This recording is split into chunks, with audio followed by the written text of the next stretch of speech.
We are live.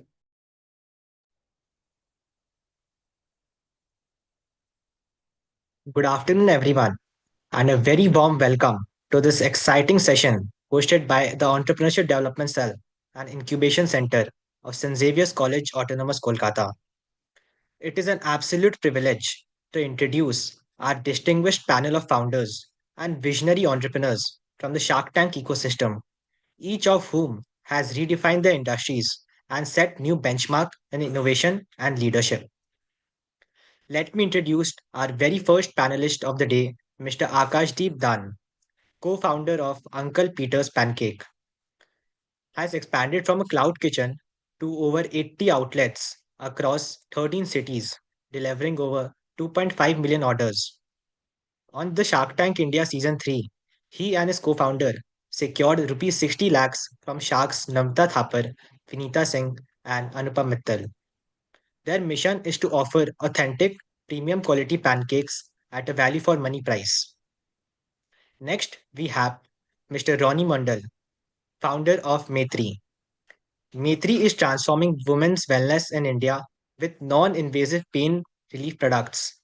His appearance on Shark Tank India Season 3 resulted in 60 lakh in funding from Sharks Namita Thapar and Aman Gupta. Maitri plans to launch a product based on TENS therapy to reduce labor pain, followed by Maitri 2.0. Our third panelist of the day is Mr. Manoj Shinde, the chief doer at Orbo.ai, leads in AI driven beauty and lifestyle solutions. His innovative platform attracted 1 crore rupees in funding from Vinita Singh during Shark Tank India Season 3. Orbo's technology has integrated various platforms to enhance user engagement. Rounding out our esteemed panelist is Mr. Shamik Guha, co-founder and CEO of Alter. Alter is making strides in smart mobility with innovative solutions. His participation in Shark Tank India Season 1 led to rupees 50 lakhs in funding from Sharks Namita Thapar and Aman Gupta. Alter's smart helmets aim to enhance rider safety through advanced technology. Guiding our today's discussion is our moderator, Mr. Sahil Sachdeva, renowned as PR King for top entrepreneurs and founders of Level Up PR, bringing unparalleled insights into marketing and public relations. His expertise has helped numerous entrepreneurs elevate their media presence and brand recognition. Ladies and gentlemen, we are honed to have such an extraordinary group of founders whose achievements exemplify innovation and leadership. Their experiences illuminate the path to success and remind us that every great journey begins with a single bold step. On the behalf of Entrepreneurship Development Cell and Incubation Center of St. Xavier's College Autonomous Kolkata, I extend gratitude to our panelists and all of you for joining us in the exchange of wisdom and inspiration. Let's embark on this journey of insight and innovation together. Without further ado, I now hand over the proceedings to our moderator, Mr. Sahil Sachdeva. Thank you. Thank you so much, Yash, for this beautiful introduction. Hi, everyone. Good afternoon. I'm really excited to be hosting today's panel discussion and moderating some of the most successful founders who have been seen on Shark Tank India. And I'll be your moderator for today.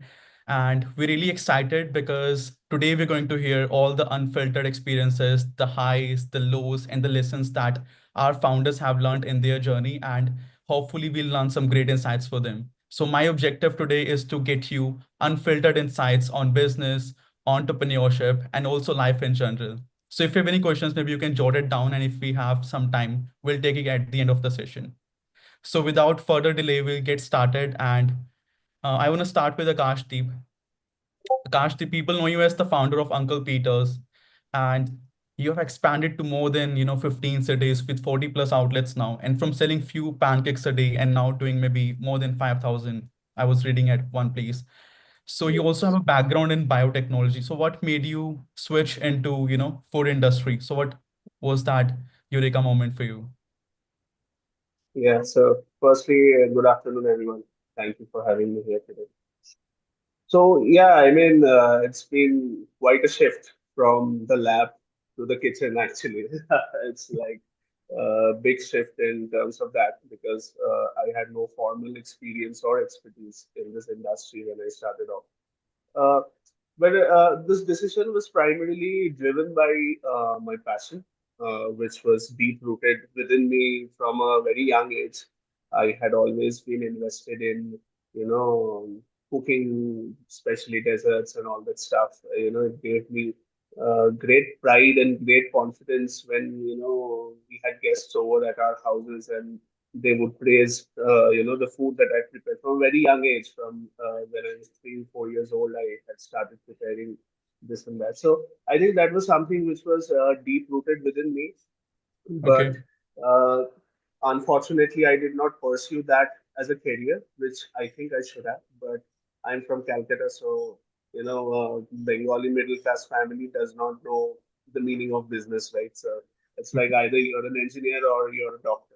So I decided to be an engineer because of that only, not primarily because it was of great passion. But yes, of course, I completed it well, and in 2017, I was placed in Bangalore actually through the college Mhm. placements, and I started doing a job here. And Bangalore traffic eventually convinced me to, quit that job and start something of my own. That is when I took the leap of faith. I knew that I could not succeed in a corporate career. I figured that out very soon, and I figured it out that I had nothing to lose right at that point of time. I did not have a successful career in corporate, or I did not have any successful business venture. So it was nothing to lose moment for me. So I took the leap of faith and I decided that, okay, this is the time I should get out of the job. And eventually, with a 15,000 investment only, I bought one table, one pancake tawa, and I started selling pancakes myself only from the streets of Bangalore. And that is how, the journey started. Interesting, interesting. So how did you like spot that gap? Because I think when you started, which was like maybe 7, 8 years back, I guess. Yeah, it was around 2018. Yeah. So at that time, I think market in India, like especially related to pancake, was still untapped. So how did you like Uh, spot this yeah. product? It is actually still an untapped market as of Right. today also. But when I came to Bangalore, actually, I was exposed to a lot of different food because Bangalore has a rich cosmopolitan culture. You have different kinds of food and all. I was exposed to things which I had never seen before in my life, especially in terms of desserts and all of that. So I decided that I should find a product which is not something very unique. I mean, if you look at a pancake, it's not something that we have introduced. It was there since long, long time. It was just inaccessible. You had pancakes in high-end breakfast places or, in high-end cafes, but it was not accessible at a 150 rupee, 170 rupee price point. So I thought that, this can be a great product. Initially, we started off with the regular pancakes, but slowly with time we discovered that outside India it's such a huge product. People are having it for breakfast, lunch, dinner all the time. So why can it not be a great Indian product as well? Especially in a city like Bangalore, which absorbs all kinds of cultures and all kinds of food. So I thought that this is a good place to start, especially when there was no other competitor in the country. Hmm. Uh, so that's why we thought that okay, I mean, and we were looking at a product which was part dessert, part brunch, part breakfast. So this product completely fitted into that puzzle. So that's how we started with pancakes. Lovely, lovely. Thank you so much, Akashdeep, for your insights. Moving on, we have Ronnie. Ronnie, your journey is quite inspiring, like from how you like funded your initial prototype by just selling, a few LED light bulbs and then appearing on Shark Tank. It's quite inspiring for what you are doing for, women, I would say. So my question to you is like, what inspired you to build this, device? What was your inspiration behind this? Like me and my co-founder just like to experiment with electronics on that time.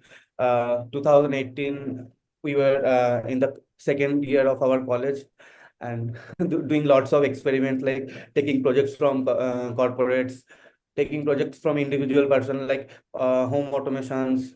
We have worked on drones, uh, many more things. So one one day we are thinking that what is the problem we can work with our electronics knowledge. And we noted all the problems and found that period pain is one of the problem which have a very big market, but no one is working on that side. But Hmm. this problem we have seen in our household, and this is not our household problem, it's a global problem. So from that time we are working on mastery, and 2020 we have incorporated our company and start developing this product, and just in 2024 we launched it.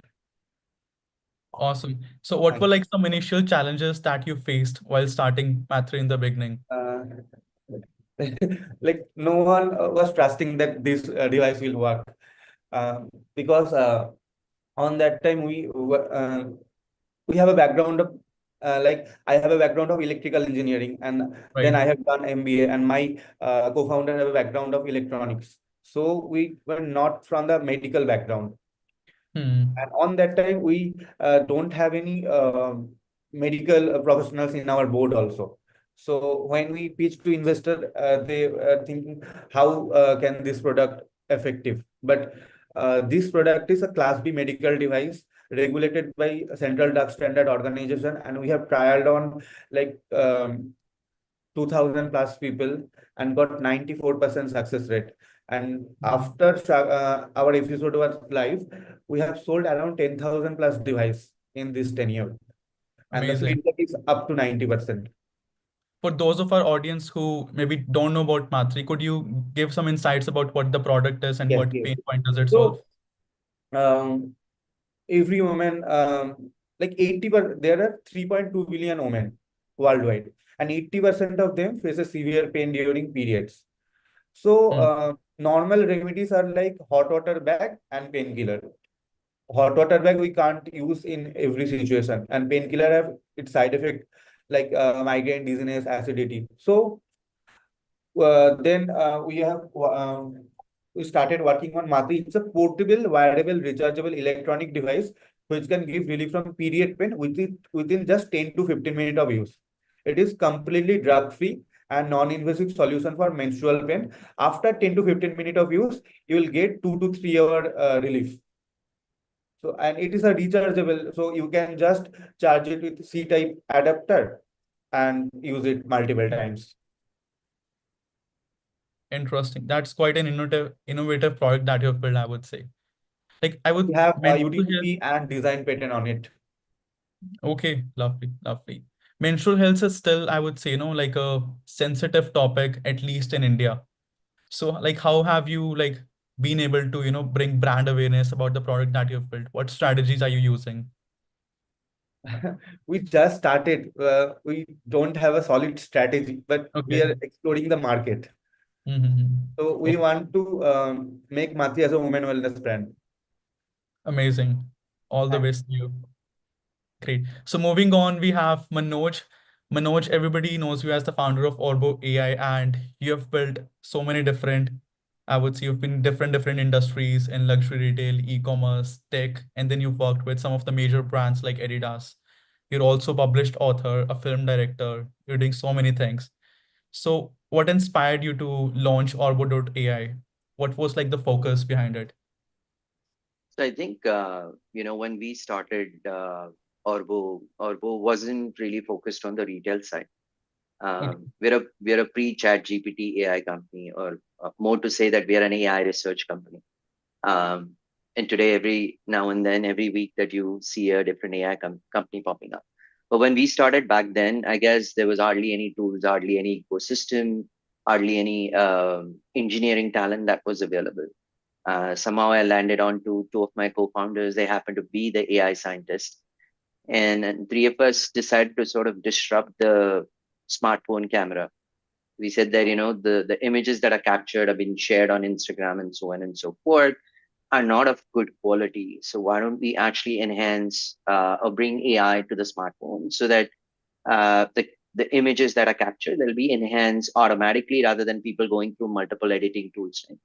And then we built multiple IPs like low light enhancement, super resolution, something which is it's still unique in a way that you take a low resolution video, convert that into say 360p to 1080p in real time, right?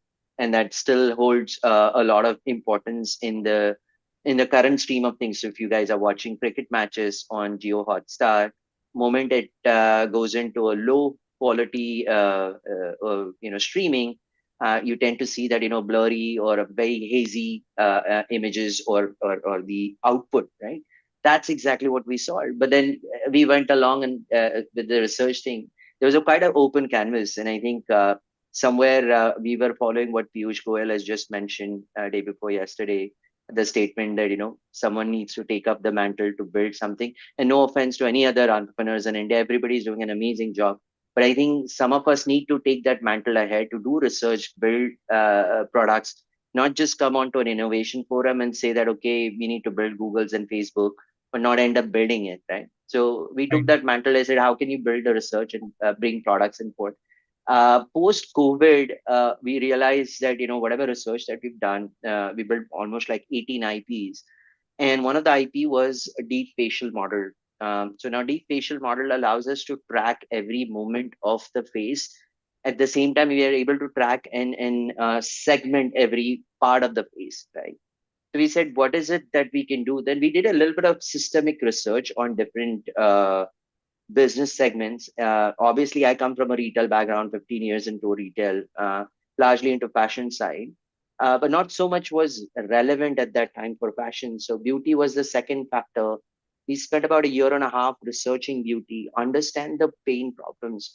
The major pain point that came through, that most of the D2C companies are spending almost 50 to 55% on customer acquisition cost. A lot of this money goes into performance marketing, that is Facebook ads or Google ads and things like that, to acquire customers.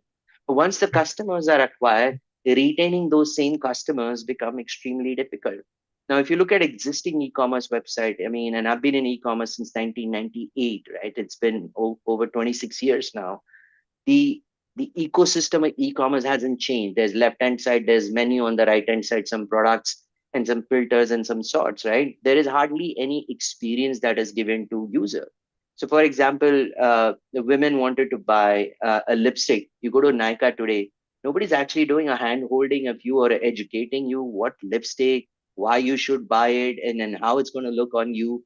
All of those problems were pertinent, right? And we started digging deeper and deeper, and I'm sure with the we could not really talk at length in Shark Tank that amount of products that Orbo has and what problems as we had to sort of make a pitch to 100 crore Indians and explain them one product specifically. So we chose Beauty GPT as one of our model. But apart from that, there are a lot of other products that Orbo has, and they're doing fabulous job. So one of the key product that we have is called skin analysis. We Okay. capture the selfie of the user. We analyze 18 different parameters on your face. And these parameters could be seen parameters as well as unseen parameters. So unseen parameters, something like hydration level or dullness level. Just by looking at your selfie, we're able to detect and identify the parametric value of that issue, right? Once we identify the issues on your face, then we give you a hyper personalized recommendation of product based on those problems, right? And that Mm-hmm. is now being used not that Shark Tank was the cultivator for our product. We were a big before Shark Tank. We were also continuously, we kept the same momentum, right? We didn't have the highs and lows of Shark Tank that most of the companies generally have it. We were very razor sharp focused on what we wanted to achieve, right? And cultivate this product. It's a global problem. All women have to go through, not just women. Today, men's beauty is also on the rise, right? So imagine the beard style that you're carrying today, right? Maybe a month later that you'll say that I don't like the current beard style. I want to see something different. But here's the question of perception, right? Unless and until you go to a barber and he shows you some images, but you can't really see that based on those images how it's going to look on my face, right? But what if I show you that beard style before even you actually try it, right? So that your anticipation or any of those innovations that you have, you'll actually take away. Same thing with hair color. We have something called hair color try on. So women can actually try the hair color. Same goes with men, right? Mm-hmm. Extension, hair extension. There were a few companies that came on Shark Tank. They were basically niche hair and some of the companies. But before you actually buy a hair extension, you want to see how it's actually going to look on you, right? So that was a huge gap, perception, anticipation, and the reality, right? And none of the e-commerce companies, neither even offline companies, offline retailers are solving these problems, right? So we said that how can we create that experiential economy for user to take an informed decision, right? Today, if I go to Nika and if I search red lipstick, I get thousands of options. In order to buy that one product, I'll end up spending 20 minutes, right? So that is called Mm. information fatigue, right? That information fatigue is something that is not acceptable in 2025.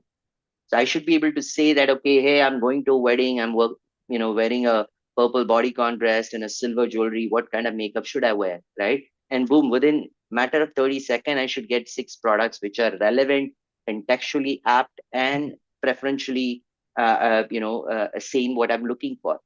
So that's what the Beauty GPT's real role is. It's actually creating a contextual search for beauty, skincare, and an industry, but it's also driven by experience, right? That experience changes the search functionality because no one is offering text to experience model. So you can actually write the prompt, get the output in the form of experience, right? And that is the role of Beauty GPT. Very soon, I think by end of next month, we are launching hair diagnostics, which is by far the highest level of research that Orbo has ever done, where we'll be able to tell you your sebum levels to your follicular ostia to dandruff and all of that. And that will be available in salons or retail stores. Not you don't have to go to a trichometrist or a dermatologist or any of these guys. You'll get a very, very detailed reports of these things.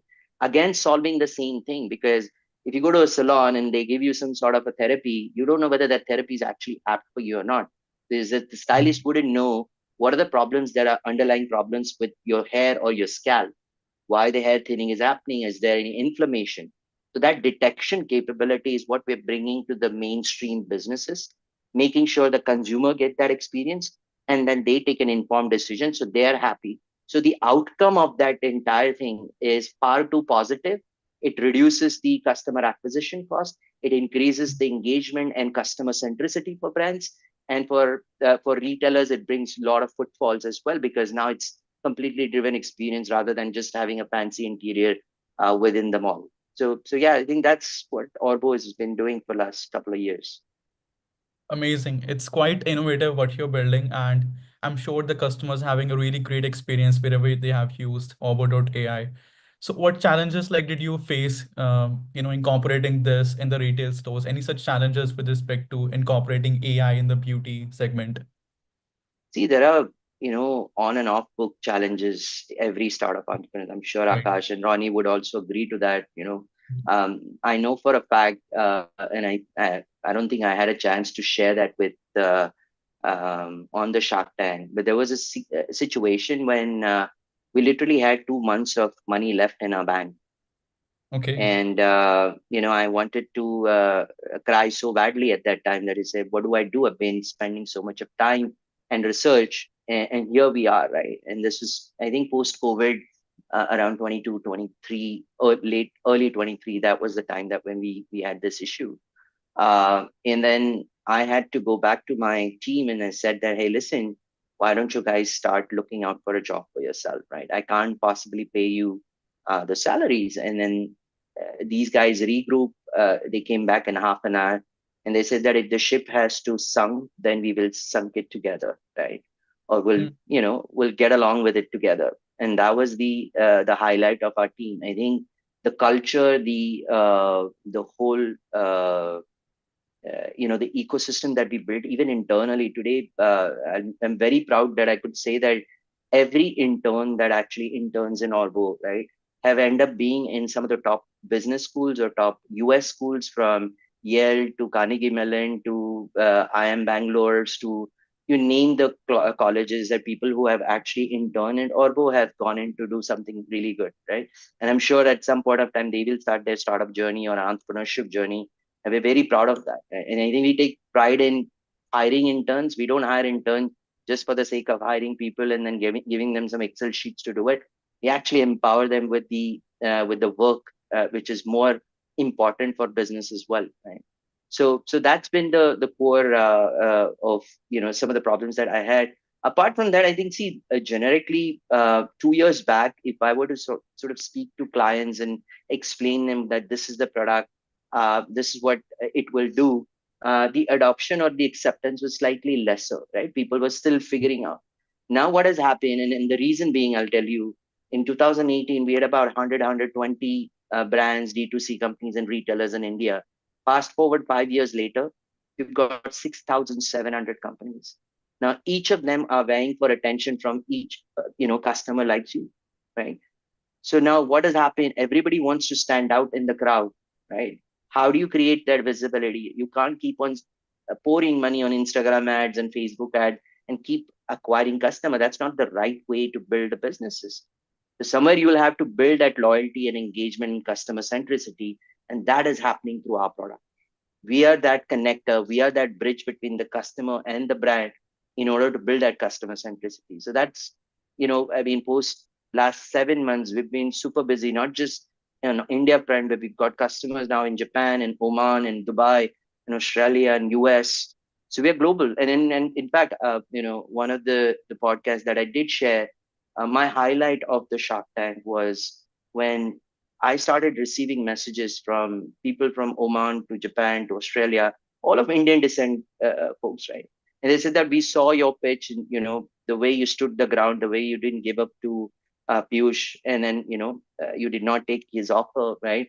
That shows the courage, and also people were relating to the problem statement that we're trying to solve, right? And for me, if I'm able to contribute even 0.01% in someone's life so that they can enhance their life and be part of the entrepreneurship journey, I think my highlight of Shark Tank was that, rather than getting an offer or in fact, I don't know if I can say it right now, we were probably the only Indian company that was invited by.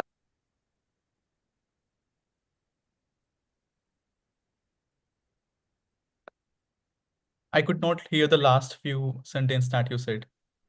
I'm sorry, I said that we were one of the few companies that were invited by the Shark Tank on the Shark Tank. We never applied on the Shark Tank. So that Okay. was that was the thing. I don't know if I should share it. You can cut it later on. We can't. Awesome. Thank you so much, Manoj. It's really exciting that, like our homegrown brands are now going global. I'm sure India is going to be the superpower in the next decade. Do we have Shamik with us now? Has he joined? No, sir. Mr. Shamik is joining in a few minutes. You can just conduct the proceedings, and then he will join, and we will introduce him. No worries. So coming back to Akash Deep, um, Akash Deep, my question to you is, what were like some of the key challenges that you faced when you started Peter's Pancakes? Yeah, I mean, see, when someone wants to start a business, the first thing that comes into their mind is, let us start a food business. A box of biryani comes into your home and you think, okay, it took 100 rupees to make it and these guys are selling it for 500. So it's like a very easy business to build. And to be honest, that was also one of my first thoughts going into the food business. But the moment you step into this business, you see that it's a very difficult business to build. Uh, Considering that people already have preferred choices, old restaurants and cafes where they go to customers, and uh, the amount of money that people spend on food is actually uh, directly proportional to their emotional connect. You may lose 100 rupee note on the streets and you might not feel bad, but if you pay 100 rupees for bad food, you will curse them for life. So that is how difficult running a food business is. Uh, Yes, it is. When you grow, it is definitely one of the most profitable food businesses, but going there takes a lot of time. So what we usually see that, there's a lot of startups in food. Uh, they take up a lot of funding from day one. They run lots of ads, they do lots of social media marketing, hire influencers, actors, actresses, and all of that. And they get huge traction in the beginning, but that traction doesn't last for long. So in food, it is like you have to be there in the market for a long, long time before people actually start trusting you and going there as their preferred choice of the destination.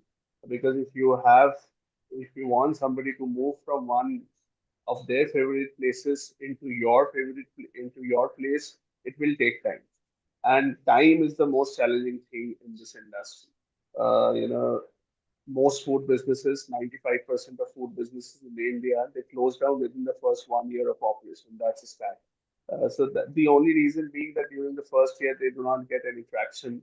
They're not profitable. They're paying high rentals. The rentals are off the roof in metro cities these days. And how will you even sustain your business? If you just one second. Yes. So how would you even sustain your business if you're not in profit? So ideally, we did some good research on that, and we were very certain that from day one we will not be putting in a lot of money on marketing. Rather, we want to build an organic brand that stays in the hearts of people, and eventually they will come. Like Mr. Manoj was saying, you can spend a lot of money to acquire customers, but retaining it today is a very difficult task, especially not just in food, in all sectors. Every day there are 10 new companies coming up as your competitors, offering huge discounts, giving up, hefty discounts, giving food for free also. So how do you actually keep up with them? If you're one of those brands, the next day somebody else comes up, people will go to them. So you have to be above all of this, and that has been one of the major challenges in food business. Getting into profitability is one of the major challenges, and I think we have been one of the very few brands uh, uh, that have been profitable from day one, even if it is like a 1 rupee profit, but we have never worked in loss. That kind of business never suited us. So that is the reason why we have been bootstrapped for so long. Before Shark Tank, we were bootstrapped for almost 6 years, and eventually the funds that we acquire today also are not used for explicit marketing. We use it for our team building, we use it for our R&D, we use it to how to enhance customer experience, because making a customer come back to your store again and again is a very difficult task, and that's what we Right. thrive on. So if I can give you some online data, the customers that order from us on Swiggy and Zomato and other online platforms, Magical and all of that, we have a 70% repeat rate every month of all the orders that we get. So if you compare it with markets in Bangalore and all, the average that a restaurant gets is around 25%. So that is how we are, trying to build the business, and that has been one of the major challenges in this particular business, surviving. I mean, Hmm. it's the major challenge in all businesses, but especially in food, surviving with very low profits and winning customer hearts with time is the most important. Right. And I was also reading somewhere that one of the stores that you initially opened, I guess somewhere around COVID, like closed after just 10 days of opening. So what Yes. advice do you have for, people who start out something and then they get some sort of failure and they give up? Like what advice would you have for such people? So that was actually, so we started off as a cloud kitchen company Hmm. in 2018 end. And by the end of 2019, we were already receiving a lot of requests from people that, the pancake is a product where we like to go have and sit. Why only online? So we decided that, okay, let's, get into a physical outlet. So basically, that was our first physical outlet. We had put in all our savings from our personal account as well from whatever we had saved from 1 year of operation, and we opened our first outlet on 3rd of March, I think. I think some 15 days before the lockdown. So that was a huge setback for us because we had invested everything on that store, particular store, and that store was closed for the first 3 months. Then again, operational for 1 month, and again. So basically, that entire year was, wasted. And we faced severe financial loss personally as well, not just with the company, but as founders, me and Sandeep, we had the lowest point of our lives. But when you're hell bent on something, when you know that this is your everything, then it is something that you will find a way. You can cut down on your lifestyle, you can cut down on other expenses, but you will keep your business alive. So I think that is most important. I think a lot of people start today businesses just out of, it's like a hobby for them that, okay, I have a great idea, let me seek for some funding and then let me start a business. I don't think businesses can be built on that kind of a perception. If you're really invested into something, then only start. Uh, do research and then start. India, in any form of business in India today is very tough. People end up losing everything in a matter of months. But also at the same time, it is the most, rewarding thing that can happen if you get into business in 2025. For the next 10 years, India is going to have a lot of huge business companies coming out. So, I mean, plan well and do not take a random decision into getting into business is something I would, tell Mhm. people who want to get into business. Right. Thank you so much, Akash, for your advice. I think startups and this word founder is quite glamorized on social media, especially. So I think you're right that if you really want to be, if you have patience, if you can be consistent, if you can go through these moments of, struggles, failures, then only this is for you. So don't go for something if you're just, want to look cool, right? Amazing. Thank you so much, Kashtip. Coming next to Ronnie. Ronnie, my question to you is, now you have been on Shark Tank, and it's a dream for a lot of founders, for a lot of companies to be on Shark Tank. So how do you think your journey about your personal or Mathri's growth has impacted after appearing on Shark Tank season? Before Shark Tank, me and my co-founder only working on Mathri, Hmm. and we are a pre-revenue company because we are one of few company who went to Shark Tank with pre-revenue and got funded by them. So on that time, me and my co-founder Rohan was working on Mathri, and now we have a 12 people team. We have a office in Howrah, West Bengal, and also inside IIT Patna in our manufacturing facility. So previously, when we have to just make the prototypes, one or two daily we make for the trial purpose. But now we can manufacture 10,000 pieces per month. And Mhm. so huge impact. Like we have sold around 10,000 plus devices. We generated 2 CR plus revenue last financial year. So huge. Means all of this only for Shark Tank. Amazing. So now where do you see like Mathri in the next few years, maybe like 3 to 5 years down the line? Um, 3 to 5 years, we we want to see Matri as a women wellness brand. Like few are there in Indian market, but Matri will be a big women wellness brand in 4 to 5 years. Okay, so you plan to add more products to Yes, it. yes, yes, yes. Lots of SKUs will come within 2 and 3 months. Currently, Okay, we have like one last two SKUs, but it will have like 10 more within 2 or 3 months. amazing. Amazing. Okay. Great. Thank you so much, Ronnie. Coming next to Manoj, coming back again. Where do you see the AI industry, heading, especially in the beauty segment? And what impact do you think it would have on the economy?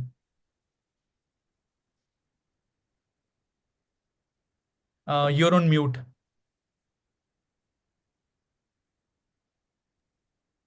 Sorry about that. So I think the overall, so this question, I'll make it into two parts, right? The way AI is actually moving, it's moving at a speed. In fact, we're internally doing some research on how the impact of AI on normal people, especially the tech engineers. And I wanted to sort of give you this insight, and most of the students here, they can actually listen to as well, right? Tools like Cursor, Replit, Bold, they're already producing code at 80 to 85%. Okay. We're just doing a prompt engineering. Okay. So, Sahil, you can build a website for your own brand in matter of 10 minutes. That's how fast things are moving, right? Right. So there's going to be a huge impact on the employment, right? Especially the junior engineers and the mid-level engineers, right? And I was actually talking to Gokul Rajaram, who's also one of the investors, I mean, quite a stalwart in the tech industry. And we're talking about this new breed of people who would come in who are called product engineers or vibe coders. Okay. So these vibe coders are the ones who understand the business, understand the product, understand marketing, understand sales, right? Who can sit on it and build the code and then go to market right away, right? There's no need to understand how big the market is, how, shipping the product, getting it out, making your hands dirty, getting the feedback is what people can do it faster than what it used to take 6 months to year to get to the bottom of it, right? The Right. entire SaaS industry is, and in my opinion, it's dead. Okay. Okay. Because SaaS is nothing but a workflow. Okay. And now Hmm. there is something called agentic AI that has been coming in conversations, and many people would actually, from engineering field, would actually know about this thing. To get to, so for example, you would post this stream of content on multiple platforms, right? Now you would actually sign up, you would do create edits, then you do something. Now, there are so many things that are involved, right? Imagine an AI agent doing all of that thing for you and automatically posting content on multiple platforms. That means you can sit arams and you can eat whatever that you want while the content is being created. Now, Right. so that means how many jobs are going here, right? The designer, the content creator, right? The technical guy, the video editor, right? There are so many jobs that are at stake, right?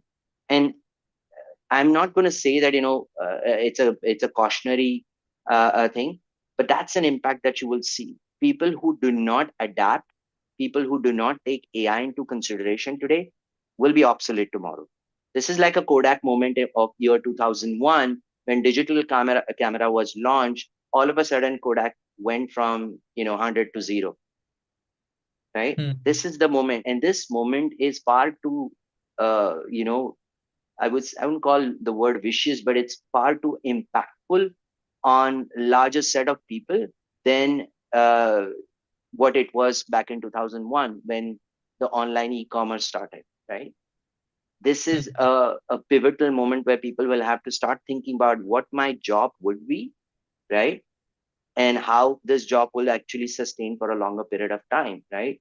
So there is no stability as such that I can predict in the job market.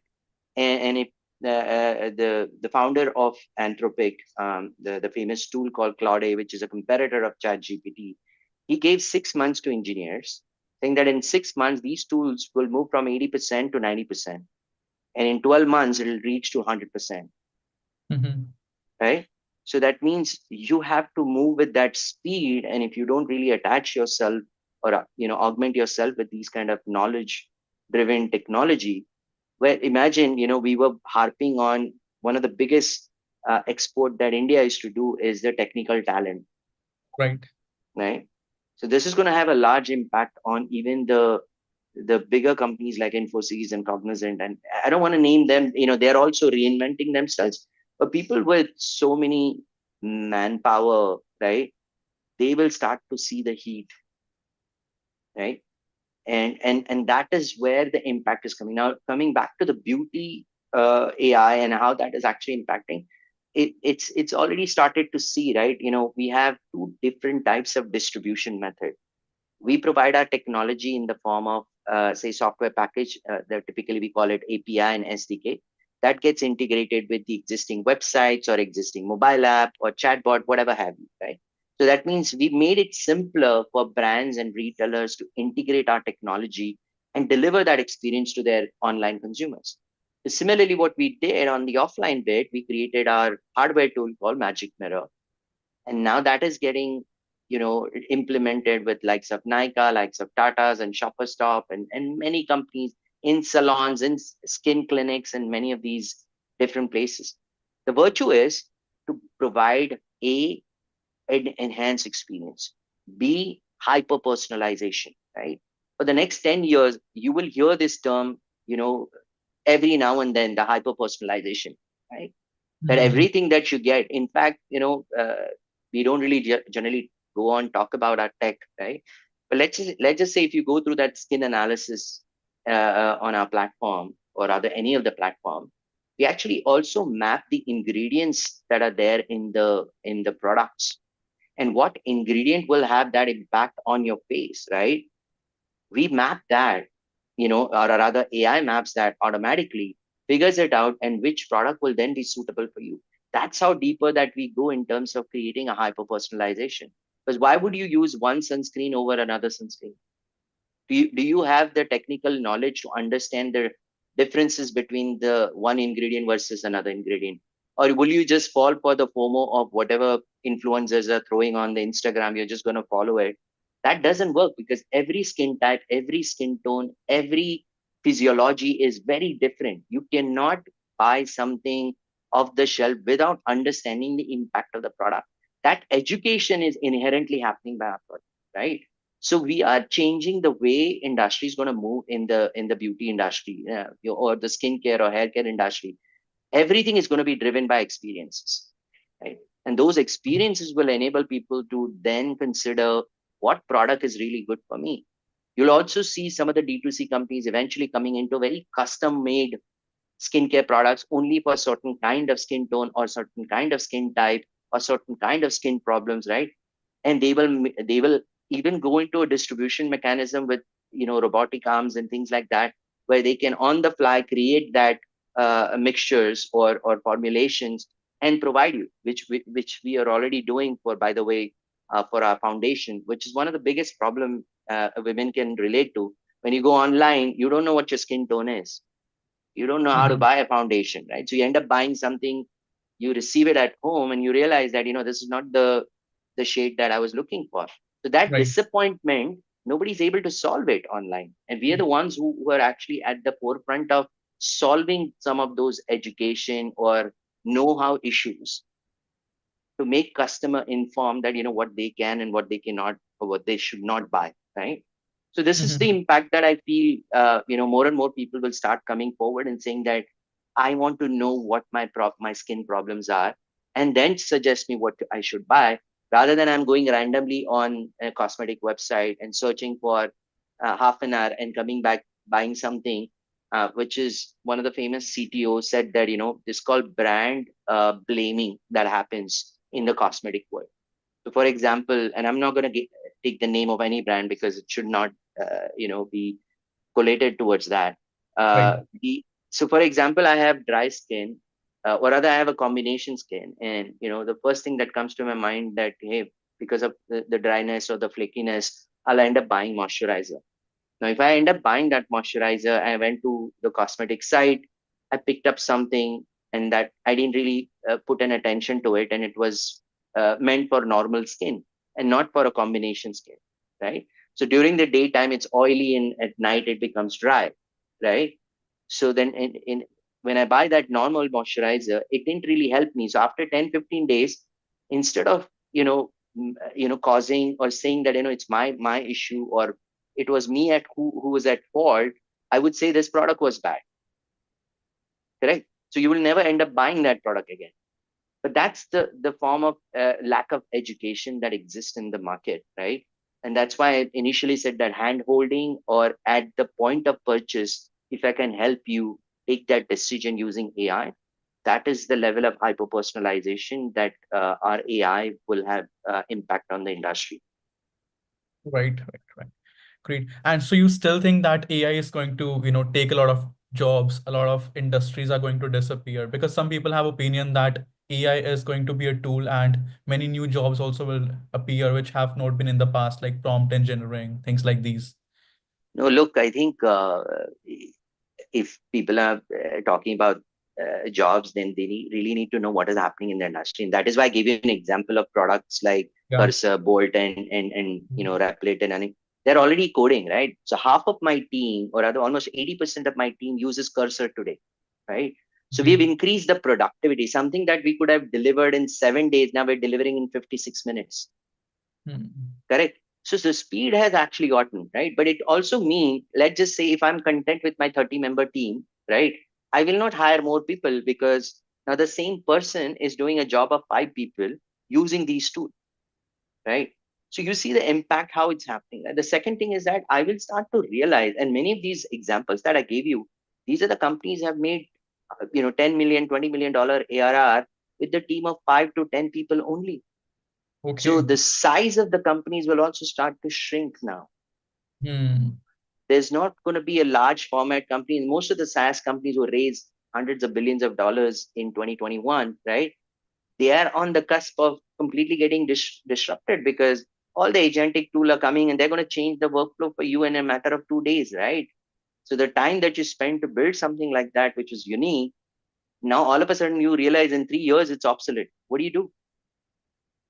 So for Right. the large, see, this is what I see, and I give you one classic example.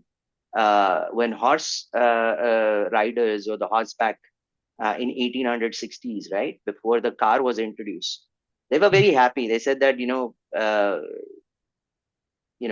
are this sort of like the royalty, and then we drive around people and things like that. I mean, ride around people, right?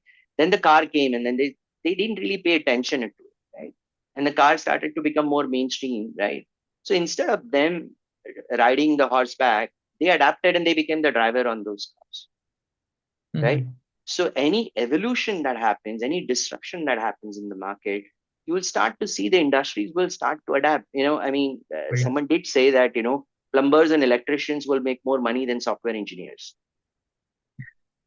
because that's the real skill. You can't really replace that with AI, right? Or people who have the new sort of jobs will come, something called compassionate consultant, right? So this guy will go and meet the elderly people at the hospital and spend time with them, engage with them. The AI will not replace that. So the new form of evolution and new form of jobs will happen. I still feel, and I keep telling my son as well, that the current education system is completely outdated, right? There's no relevance of spending so much of time. And I'm sorry, guys, I'm saying this out loud here, but unless and until you're into a specific skill-based, execution of learning something, and if your base is strong, I think you can start to be an entrepreneur and you can evolve into something sooner. And why I'm saying that, because see, earlier the thing was that you finish your graduation at age of 20, 21 or 22, you do masters, then you become 24, 25, and then you start finding a job. That age bar will come down to 18 now,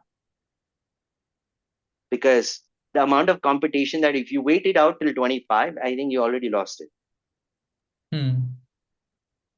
So, And I'll give you sorry to interrupt. We have Mr. Shamik Hua as well with us joining in. One of our associates will just introduce and brief him, and then we can continue with the panel. Thank you. Good afternoon, sir, Mr. Shamik sir. It's great to have you join us today. And I'll just give you a small brief on what was said and done up until now. So we have had our opening speech, and Mr. Sahil, our moderator for the day, has started the session discussing about Mr. Akash Deep's journey with Uncle Peter Pancakes and how he started it. And then we moved on to Mr. Ronnie Mondals and how he launched Matri, and talked about all the challenges that Matri faced. And then Mr. Manoj talked about how him and his two co-founders came up with Orbo.ai and all the backend and the research it took to reach there with and the vast use of Orbo.ai that was not talked about in Shark Tank. And then Mr. Sahil, we had a little bit of questioning with Mr. Akashdeep, Mr. Manoj, and Mr. Ronnie about their challenges and Mr. Manoj also talked about how adaptability is important right now. And yeah, this was all that. Thank you so much, Neha, for the introduction. So, Manoj, thank you so much for the insights that you gave. Coming next to Shamek. Shamek is the co-founder and CEO of Alter, for those of you who don't know, and he is building smart helmets with features like accident detection, audio navigation, and Bluetooth. He appeared on Shark Tank Season India 2022 and also secured funding from Namita and Amin. So, Shamek, your story is really inspiring because I heard that you started this company after an accident of one of your dear friends. So, could you share some insight, like what motivated you to focus on motorcycle safety? Was it your friend's incident, or you have been thinking of this in the past? So, what was the story behind this? Sure. Firstly, thank you so much, everyone. Thank you, Neha. Thank you, Sahil. And I'm meeting Akash Deep for the first time here. But of course, I know Manoj and Ronnie, both of them. So Manoj is a very, very senior founder in our communities, and is a very, very amazing person. I'm in touch with him for a while now. And of course, Ronnie, and his team did brilliantly at Shark Tank. So we got in touch after that. So great to meet all of you. And sincerest apologies because I was stuck in something really uh, urgent and I could not pass that on. So hence the delay. But having said that, I think lovely to be with all of you. How Altor started, it's of course very similar to what we had already described in Shark Tank. That bike safety or two-wheeler safety is a very big problem in the country, right? We genuinely believe that, and in terms of like forget the stats, like the six people dying every hour and all of that. If you look around, all of us, I'm sure, have someone or the other we know who has faced a bike accident, has lost someone who in a bike accident or something like that. So the problem was big always, right? I don't think there's any doubt on that. Definitely the death of someone close to you usually puts a trigger in these cases that this is something that so many people are sort of suffering, and there's something should be done in that regard. And Alter also was born out of that. But of course, when you've been, so we are at this for a good 6 7 years now. And when people usually ask that how can you persist or how can you sort of continue for such a long time, so that is when I think the mission comes into the frame, right? That even in bad times, even in difficult times, one has something to fall back on and go back to, in the sense that this is why we are doing it. So it has always been very clear for us, and we wanted to build tech that saves lives in some way or the other. And yeah, very happy that we are being able to do that in some form. Of course, there's a lot to, I would say, contribute and walk forward. But yeah. Thank you so much, Shamik.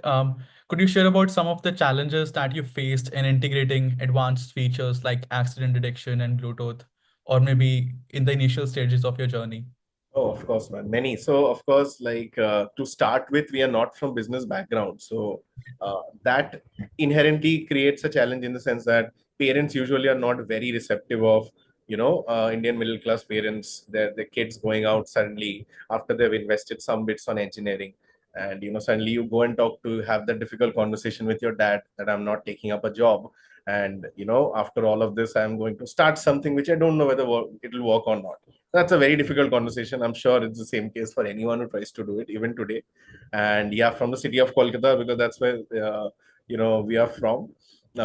It's very difficult, and that was always the initial challenge. But I would say after 5 years at this, 6 years at this, I would say the highlight is building hardware in India is a very big challenge. There is absolutely no two thoughts about it.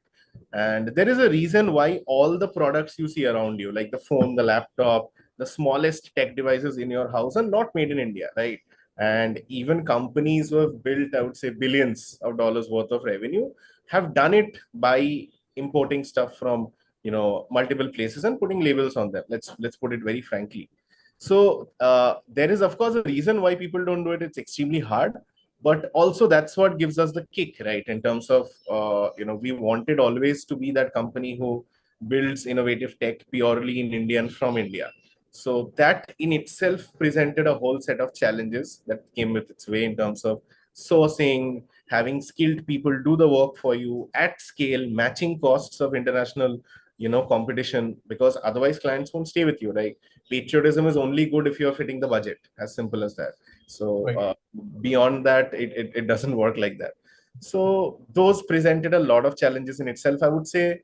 In terms of a help community, what we felt is missing in India is that in Western countries and in China in particular, right? So we are very impressed, of course, by the kind of growth that's happened there. The culture is very different in terms of how products are approached, how engineering is taught. I think Manoj was mentioning very rightly about how the education system is broken, right? And the lack of practical skills based education. So it's like I am an EC engineer, like electronics and communication engineer. If after engineering you had asked me to even, I don't know, open up a radio and see what's inside, I probably wouldn't be able to do it. And I can assure you that 99% engineers in the country are in that way, right? People who are doing EC. So it's very outdated, and it's not based to reality at all. I mean, any engineer coming out today is only good to get an IT job, right? Who's coming out from an electronics background, and that's extremely sad state of affairs, I would say, in the country. So that is it's a core challenge. I'm trying to think back, because when you ask of specific challenges, right? These are the core areas, and hence talent sourcing becomes a big challenge. So anyone looking to build hardware products in the country needs skilled engineers, right? And the engineers in the country don't have practical knowledge. That's a problem. So that's where we had to figure a lot of things out, like people who are usually in the diploma courses, who are not put into that level of, I would say, social status as engineers, but those guys are much better off with practical knowledge, right? So they lack the theoretical bit, but as engineers you're just taught the theory and no practical. So we had to make a lot of mix and match and put together teams that can do it. So that's a big challenge, and that made us realize why people usually don't take up the task of building hardware in India.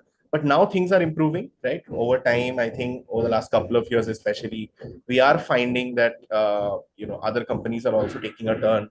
And even if after thousands of crores of revenue, but at least making a move in India is helpful for the overall ecosystem. So, like people like Ronnie and his team, like who are working at Matri, they would be able to share, I'm sure, some of the details that I shared as well of building hardware products. But it's getting better with time, but still remains a big challenge. And I feel, as an economy, as a country, if we really have to go for the dreams we are projecting and the kind of direction we are looking to go, making things in India would become a very critical aspect of it, right? And therefore, having skilled people, skilled engineers, at least understanding or thinking how skills can be imparted to those guys while they're in their course, right? If some other medium also can be introduced. So these would be some of the things that I think we should, all take note of, and try to think in our ways how to solve them. Right. So Altor is basically like, are you guys building the technology for the helmets, or is it like a full helmet that you're building? And Right. So we mentioned in Shark Tank, very similar question is that we don't want to be a specifically helmet company, right? Because we don't have that expertise of building helmets. We are tech builders. Any and every tech that's going out today in helmets and bikes from our side, we control the hardware, the software, and the firmware of it. And we build all of that in-house in India, starting from design to final production. And those are simply made in a way that because we are currently going with a joint GTM approach, we're partnering with the industry leaders, and we are launching co-branded products with them. So if, say, it's a helmet, then the helmet manufacturer, who's already an expert at it, builds out all the aspects of the helmet, gets that tested, and we fit in the electronics, right? So in a retrofit model. And in terms of bikes, when we are working with two-wheeler companies, the same is happening with the two-wheeler. So we are putting our module inside the vehicle in a way that's DFM friendly and works the best. So we are tech builders, and we make sure we control the hardware, firmware, and software in-house. interesting. Thank you so much, Shamik, for sharing this. We're almost approaching the end of the session, so we'll just have a quick rapid fire for our panelists today. Try to keep your answers within 30 seconds to 1 minute. So let's get it started. Are you guys ready? Perfect. So starting from Akash Deep, if you were young again, what's the one course you wish you would have taken? Uh, like definitely what Shamik was saying that I would not be able to list down any particular course, but we as students when we go out of college we're not employable, right? We do not have the practical skills that a job requires. So definitely anything that relates to work ethics, how to be a good employee, how to have a good culture in a working system, that definitely I would like to understand and learn more of that rather than any particular, study-based course. Right. Any specific topic you would like to share? No, I think I have being an engineer also restricts your mindset into Mhm. exploring other stuff. Like, an engineer should not indulge in art. Like there's some taboos. So I would definitely like to get into more of art and designing it. Okay. Great, thank you. Next, Ronnie, if you could have dinner with one person, dead or alive, who would it be? Dinner with one person. 2% there will be. Narendra Modi and Elon Musk. Okay, why? Why So did you? he's running the system, like he's running country is also like a company. Mhm, He's managing lots of minister, lots of businessmen. So he mhm, is tackling, like he is the CEO of India. So that's why I want to learn the management skills from him. And also, we all know that Elon Musk is doing lots of stuff in different segments, in EV, in space, like space field, in every direction. mhm. So uh, I have also that dream that I will be a serial entrepreneur. So that is also a management thing. That how he can manage those all things. Okay. So Even more than that's all of this, is very impressed with Doge, I'm guessing. what. So with the current efforts that he is putting with the government, right? With Doge, Yes. Department of Government Efficiency. Yes, yes, yes. Ah.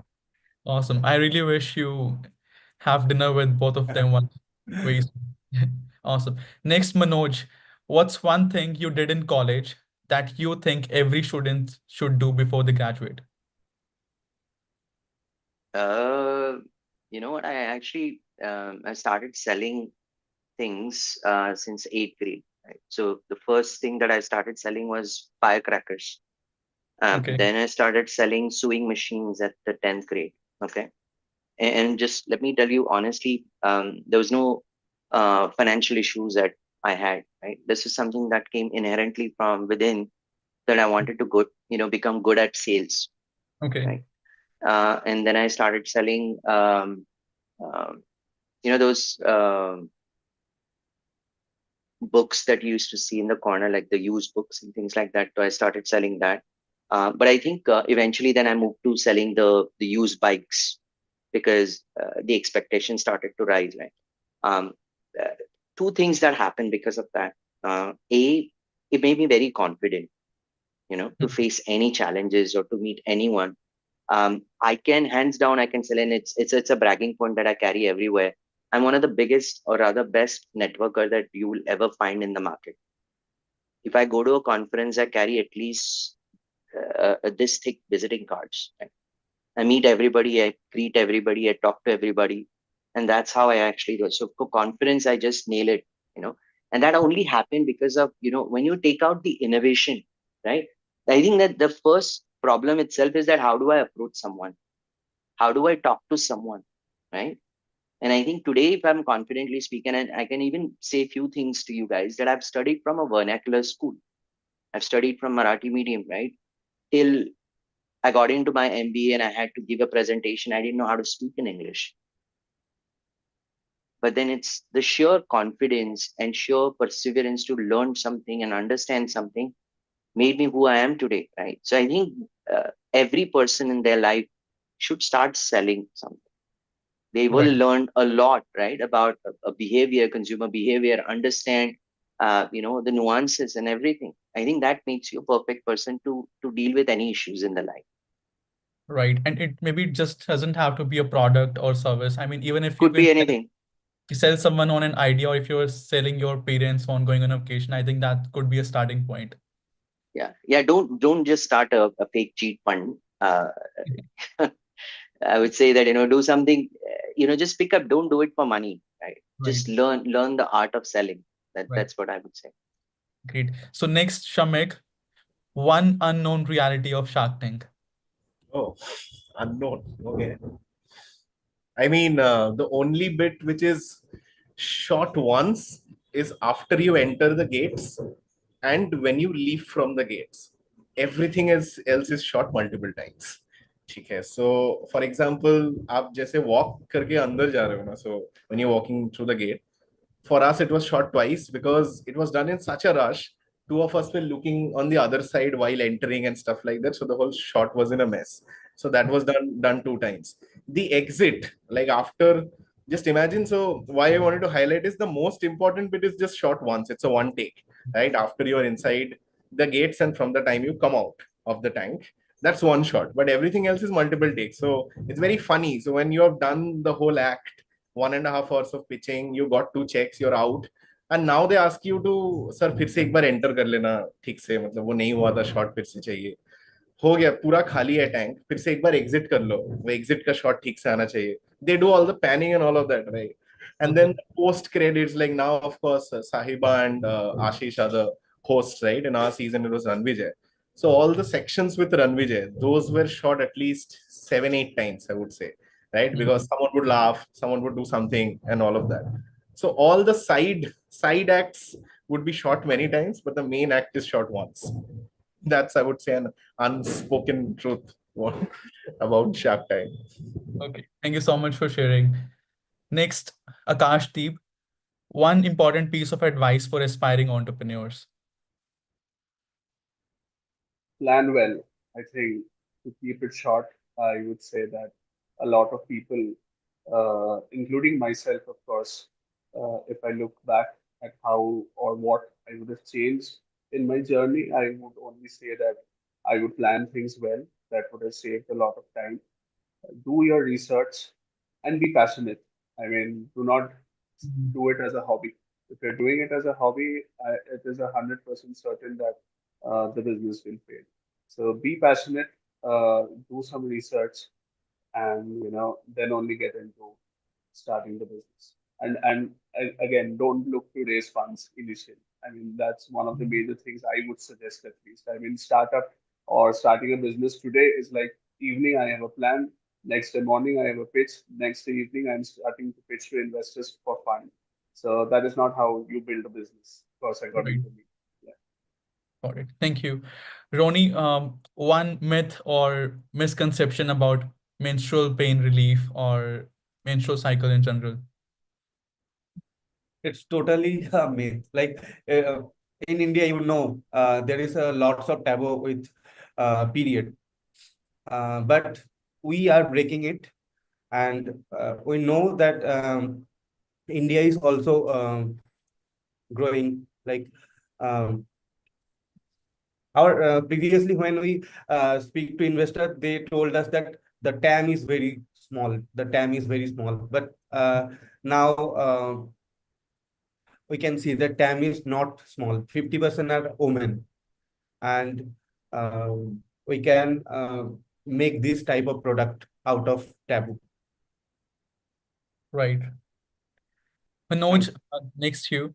How does someone figure out what they want to do in life? Yeah, this is such an open-ended question. I think there could be like 1,000 ways that one could think.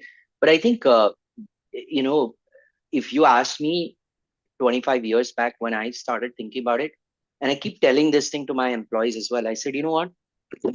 Make the most of my connects today. Okay. Because I'm networking with people, and that's how. And I said, I wish I knew this thing 25 years back, right? Right. I would have started. And in fact, I just posted something on LinkedIn just about this morning that, I was a judge at one of the college where they had a Shark Tank kind of event. And those guys who came up with ideas were brilliant, right? And they're all 18 years, 19 years, 20 years old kid. So I felt that, I wish I could, roll back my life and go back to 20 and bring the same speed and same agility, which I have it still today, and and sort of restart my life from there, right? So I think learning never stops, right? At whatever I spend about 4 hours in a day reading things, and that could be anything. I pick up a physics book and I start reading about it, or I pick up longevity, which is one of my next startup going to be in future. I'm reading about that. I'm talking about biohacking, right? I pick up different subject, even I don't have any clue. Or CRISPR, which is a gene editing tool, right? I read about that. So the thing is that making yourself well versed with what is going around will Right. always give you an ability to speak in different manner and put forward more intellectual conversations in front of the people rather than being very subdued in common areas. So I think to make yourself sellable, you have to read a lot. You have to be intellectually savvy and focused in what you're presenting. I think that should help. Awesome. So just be curious, be aware always. Absolutely, absolutely, and keep learning, keep learning. Great. So Shamik, your dream motorcycle? It would be for now, of course, a Kawasaki Ninja, but yeah, Okay. there are many. There are many, of course. Very difficult question. Again, a very open-ended one. So, but yeah, it's to a Kawasaki Ninja. All right. Ronnie, if Mathri had a global ambassador, who would it be? Dua Lipa. Okay, what made you choose her? Based on the engagement, totally on engagement, social media engagement. All right. Akash Deep, if you could collaborate with any chef, who would it be? Definitely today it would be Ranveer Brad. So really like his work, like his attitude, and the kind of positivity that he spends. I have happened to meet him a couple of times, but definitely we would love to have him with us some point. All right. Manoj, what is one best relationship advice you have ever received? Sorry, which relationship? Best relationship advice that you've ever received? I don't know. I mean, maybe be emotionally available. Okay. Yeah, Right. I think that was something, because a lot of time happens that you meet people and many of these relationships turn out to be more superficial than a connect. But if you're emotionally available, you're able to connect to people at a different level and different depth. So I think having that EQ versus IQ, that EQ matters a lot. Right. Great. Thank you. Akash, back to you. What's one most unusual pancake flavor you've ever created or would like to create? Again, I mean, we keep on experimenting, but definitely we would like to bring in some international flavors like a matcha or yam, similar stuff, which is, I mean, of course, available in India, but to sell it at a price point which will not pinch anyone's pocket is very difficult because these products are not commercially available for us. But yeah, I mean, I would like to have some, regional stuff which is taking over the world, like a matcha or I don't know if you have heard of sweet yam. So all of that definitely I would like to bring into our menu in the future.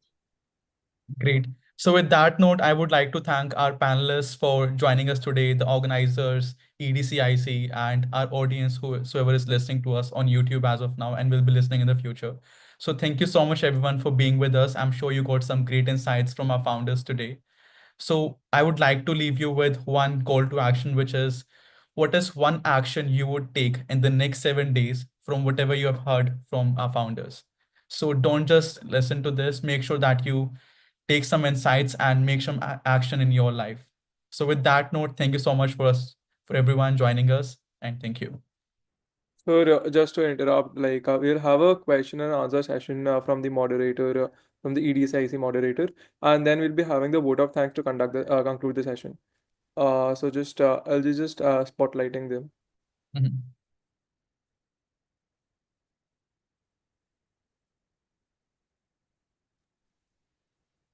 So, good afternoon, everyone. Now I'll be continuing with the question and answer session, which the questions we have received in the Zoom chat sessions as well as the YouTube chat box. Beginning with Sir Ronnie Mandal.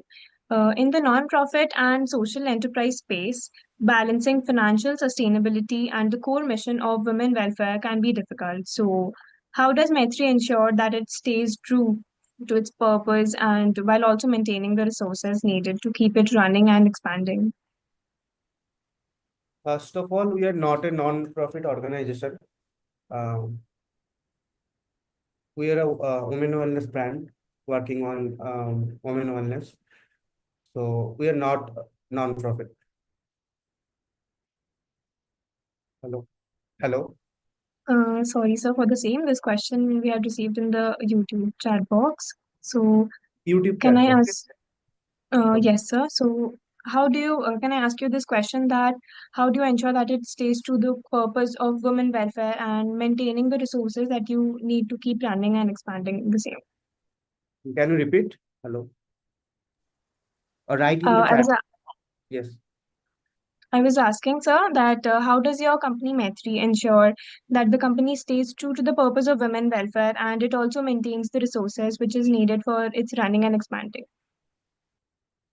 We are a 1 year company, 1 year old company. We just started. We are exploring the market. So we have figured out how this market is working. So we will work on that way. Thank you. Okay, thank you, sir. That really explains things. The next question is directed towards Sir Akash Deep Dan. And the question is, how did you create a brand that resonates with people beyond its just great pancakes? And what are some of the emotions or experiences that that the customers might have associated with Uncle Peter's pancakes? Yes. So one of the major challenges with running a business in multiple locations. Uh, Next month we will be touching 100 locations across 38 cities in India. Is giving our customers the consistent experience. Not just us, every food brand struggles with this because the end product. We don't want to build a brand. There's a lot of brands these days where you just defrost the product, microwave it, and give it to the customer. Brands are being built on those ethos, but that is something that I would never do with myself. So why would I do it with a customer? I would always prefer fresh food. So at the end of the day, the food that you're receiving as a customer not just only depends on the planning, the execution, and everything that we as a company do, but also dependent on the chefs or the people who is giving you the food. So that varies greatly across all locations, and consistency is one of the major things that all brands lack. And one of the major reasons why Indian brands they do not cross the 50 outlet mark because they fail in this consistency test. So basically, that is what we want to give our customers. That we are working greatly. We want to be a next generation of QSR brand. We do not want to work in traditional ways. For example, we have also incorporated a lot of AI in our kitchen work as well. So basically, there is a tool that is our in-house software only that rates a chef based on how they have made or plated the item, right? So when you make an item, you have to first, before handing it out to the customer, you have to upload it on the app, and the app gives you a rating based on the reference and everything. That okay, this is a 8 out of 10 or a 9 out of 10 or a 4 out of 10 rating. So that is something that ensures that constant improvement is happening every day. We are enabling tech in our kitchen hardware as well. So we have hardwares for making the pancakes, which are IoT enabled pancake tawas, which we can control from Bangalore across any of our outlets across India. So any change in recipe, anything we can do it from here. The temperature change, the timing change, and it will get changed across the outlets. So we cannot really depend on what is happening at the store level. We have to control it. And for that to happen, we have to really enable, we have to be a tech enabled company. We cannot just be people making pancakes in the kitchen. So these are the steps that we are actively taking. There's a lot of other stuff as well on this front that's happening to ensure consistency. But that is something that we want to provide our customers. We do not open very high-end cafes or anything where you'll get great ambience or other things that you might get from a big cafe or a pub. But what we want to ensure is that every time you walk in any of our stores, you get the same product, you get the same flavors, and it doesn't matter whether you're walking into a store in Calcutta or you're walking into a store in Bangalore. It should just feel the same. So that is what we're doing. Thank you so much, sir. That was a truly insightful answer. Now, moving forward, I would like to ask the question to Sir Manoj Shinde. Uh, Sir, Orbo.ai uses advanced AI to analyze intricate facial details and for personalized beauty solutions. So, while this enhances user experience, do you see a risk in how AI might breach personal identity, traditions, or human creativity, similar to the concerns nowadays raised for the Studio Ghiblis, and how do you ensure that ethical use while balancing innovation and privacy? So I think it's a great question. But then there are a lot of differences in different kind of AI models that are out there, right? While when we execute, for example, let's just take an example. I'm analyzing your skin, right? It is completely opted and driven by a user, right? We do not ask or push user to come onto our platform and say that, hey, you have to take it. So today, if you go to a rickshawala in India, you hand out an Aadhaar card to him. So when we talk about privacy, first we need to solve that issue. We can't just hand over our Aadhaar cards to anyone, right? So that, coming back to the ethical utility of it, when we provide our services to clients, right? We do not take any POA or POI data from the customer. That means there's no phone number, there's no email address, or there's no name associated that comes to us. The only form of data that comes to us is the facial attribution. Okay. There's also a process in which that we automatically purge the image that has been captured. So we don't even save the image of the user, right? So we are already GDPR compliant from the perspective of data privacy and so on and so forth. But what you're seeing, there are two ways of looking at it, right? Why you do not see many competitors for Orbo in India is because the kind of data that you require to build this kind of capability is not available in the market. But Ghibli was available in the market, so ChatGPT just took it and trained on it, right? So that is a clear distinction between. So the real moat in the AI industry is going to be data and not what you can build. Because today they did Ghibli, Claude will come and do something, some Indian form of artwork or something like that, right? Because it's readily available. You look at the differentiation between some of the AI companies where data is easily available, but at the same time, they're also getting commoditized because every week there's a new AI company coming with a different model, right? So then there is no clear mode. But in our case, because it's research driven, because there's a differentiation in data quality and type of data that you require, you have a longevity in terms of it. And then we've obviously, everything that we do, our privacy is at the center stage of our ethos. That's an enticing way to look at it, sir. Thank you so much for answering this. Next, I would like to ask Sir Shamik Guha. The question is, most Indian two-wheeler riders are not highly tech savvy, and adoption of new technology can be a challenge. So, how does Alter ensure that its smart helmets are user-friendly, accessible, and widely accepted by everyday riders? That's a great question. I would say this is a core part of our mission because what we are trying to solve definitely doesn't get solved unless most people have access to it. So that's something that we actively work on. Having said that, any new technology, if you take up any example, any new technology has a certain way to enter markets, right? It's first adopted by the very serious users, the very enthusiastic users, and then it sort of widens up. So initially it's very narrow number of people who are the premium part of the market and who are very tech enthusiasts, bike enthusiasts. Then it would slowly come down to the broader basis once the technology becomes more I would say accessible and affordable.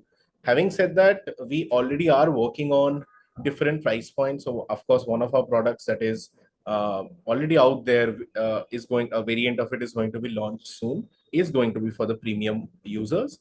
But over the coming months and days, we are looking to launch more products in the affordable economy segment, right? So that more number of people can afford that. Thank you so much, sir. That was a very clear and helpful response. We have come to the end of the question answer session. Now, I would like my fellow Suhani Bhalotia to take over for the vote of thanks.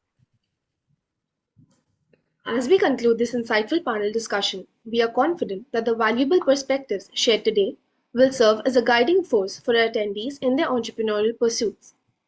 Our esteemed panelists Mr. Akash Deep, Mr. Ronnie Mondul, Mr. Manoj Shinde, and Mr. Shami Guha have exemplified the essence of entrepreneurship, offering profound insights into transforming ideas into successful ventures while navigating the complexities of business landscape.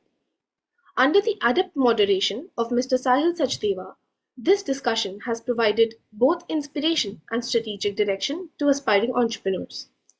On behalf of the Entrepreneurship Development Cell and Incubation Center of St. Xavier's College, Autonomous Kolkata, we extend our sincere appreciation to our distinguished speakers for their time, expertise, and invaluable contributions to this session. A special mention to a respected Principal, Reverend Dr. Dominic Savio, SJ, and Vice Principals, Reverend Dr. Joseph Kalendai, SJ, Reverend Dr. Peter Arokium, SJ, and Professor Bertram Da Silva, for continuously encouraging us to pursue greatness and live up to the great Xaverian reputation.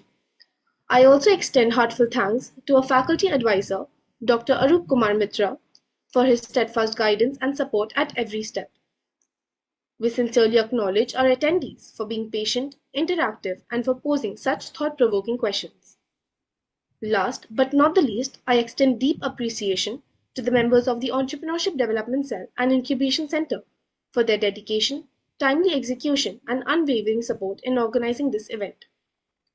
The credit form will now be rolled out in the YouTube live chat. Attendees are requested to fill it immediately. Thank you all for tuning in with EDCIC. Have a pleasant day.